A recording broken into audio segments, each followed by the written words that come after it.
আসসালামু আলাইকুম। আমরা যারা রায়পুরের বাসিন্দা আছি, আমাদের মনে সবসময় একটি প্রশ্ন ঘুরপাক খায়। প্রশ্নটি হচ্ছে, এই এলাকার নাম রায়পুর কিভাবে হলো? এই রায় সাহেব আসলে কে ছিলেন? বা রায় কি আদৌ কোনো ব্যক্তি নাকি অন্য কিছু?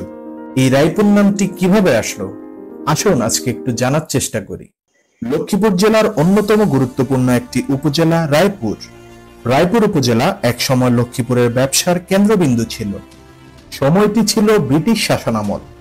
সেই সময় পুরো লক্ষ্মীপুর জেলা জুড়ে ছিল হিন্দু জমিদারদের রাজত্ব।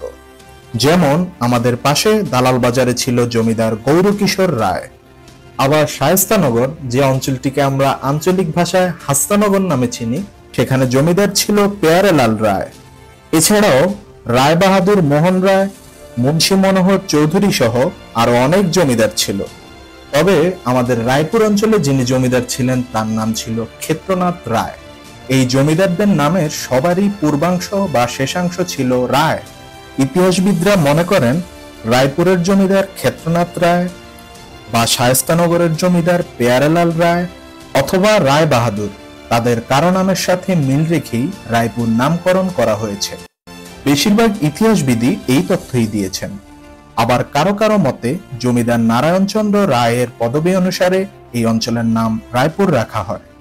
তবে রায়পুর নামকরণ নিয়ে আরেকটি মতবাদ প্রচলিত আছে। বলা হয় এই অঞ্চলে একসময় প্রচুর পরিমাণে রায় জন্মাতো। রায় হচ্ছে সরিষা জাতীয় এক প্রকার শস্য, এবং এই রায় ফলনের কারণেই নাকি এই অঞ্চলের নাম রায়পুর রাখা হয়। রায়পুর বাজারটি নিয়ে মজার কিছু ঘটনা আছে। বর্তমান রায়পুর বাজার বলতে আমরা যে অঞ্চলটিকে চিনি সেটা আসলে প্রাচীন রায়পুর নয়। তৎকালীন রায়পুর ছিল বর্তমান চরমোহনা ইউনিয়নের দক্ষিণ রায়পুর এলাকাটি। আর সেখানে দক্ষিণ রায়পুর নামে জমিদার ক্ষেত্রনাথ রায়ের একটি বাজার ছিল। তবে সেই সময় ডাকাতিয়া নদীর ভাঙন শুরু হয় এবং পরবর্তীতে বাজারটি দেনাইতপুরে স্থানান্তরিত করা হয়। আরেকটি মজার ব্যাপার হলো, আজকের যে নতুন বাজার সেটিও সেই সময় স্থাপন করা হয়। জমিদার ক্ষেত্রনাথ রায়ের সাথে মাওলানা আব্দুর রব জৈনপুরী হুজুরের ধর্মীয় বিষয় নিয়ে মতবিরোধ হয়। ঠিক এরপরই জৈনপুরী হুজুর থানা পরিষদের দক্ষিণ পাশে একটি বাজার স্থাপন করেন। আর তখন এই বাজারটি আশরাফগঞ্জ বাজার বা নতুন বাজার নামে পরিচিতি পায়। রায়পুর 1877 সালে থানা এবং পরবর্তীতে 1983 সালে উপজেলা ঘোষিত হয়।